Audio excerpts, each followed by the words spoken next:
дар ноҳияи восеъ дар деҳаи сари ангури деҳоти ба номи рӯдакӣ бунгоҳи нави саломатӣ ба истифода дода шуд. Иншооти мазкур бо пешниҳоди мақомоти иҷроияи ҳокимияти давлатии ноҳия ва бо ҷалби соҳибкорони маҳаллӣ дар доираи корҳои созандагӣ ва бунёдкориҳо ба истиқболи ҷашни 35-солагии истиқлолияти давлатии ҷумҳурии Тоҷикистон роҳандозӣ гардида, рӯзҳои ҷашни Иди Наврӯз мавриди баҳрабардории сокинон қарор дода шуд. дар бунгоҳи саломатӣ барои дар сатҳи баланд расонидани хизматрасонии тиббӣ ба мардуми деҳот шароитҳои мусоиди корӣ ва таҷҳизотҳои зарурӣ фароҳам оварда шуданд.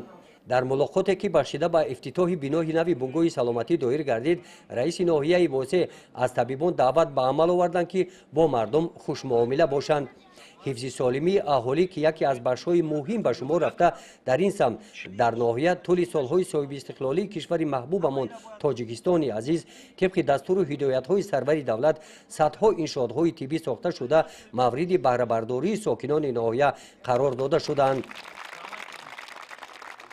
сипас дар чунин рӯзи хотирмон барои сокинон хатнасури 10 нафар кӯдакон баргузор карда шуда ба ин тифлакон бошад шаҳодатномаи таваллуд ва мукофотҳо супорида шуданд.